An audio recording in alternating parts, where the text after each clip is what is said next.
दिनांक 10 मार्च 2026 रोजी झालेली मिरज पंचायत समिती सभापती व उपसभापती निवड विभागीय आयुक्तांनी रद्द केल्यानंतर आता पुन्हा सभापती उपसभापती निवडीचा कार्यक्रम दिनांक 4 ऑगस्ट रोजी जाहीर झाला आहे।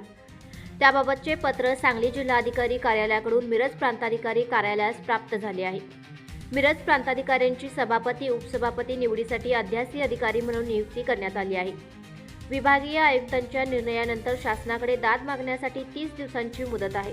तत्पूर्वीच नवीन सभापती उपसभापती निवडीचा कार्यक्रम राजकीय हस्तक्षेपाने जाहीर करण्यात आल्याचा आरोप शिवसेनेचे नेते मोहन वनखंडे यांनी केला आहे।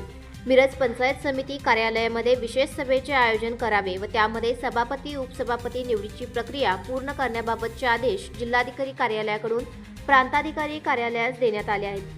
नामनिर्देशन पत्र स्वीकारणे, अर्जाची छाननी करणे, उमेदवारी मागे घेणे व सभापती उपसभापती पदाच्या निवडीसाठी सभा घेणे ही सर्व प्रक्रिया दिनांक 4 ऑगस्ट रोजी सकाळी 11 वाजल्यापासून दुपारी 2 वाजेपर्यंत पार पडणार आहे। सभापती निवडणुकीचा कार्यक्रम जाहीर झाल्यानंतर शिवसेनेचे नेते मोहन वनखंडे यांनी यावर टीका केली आहे।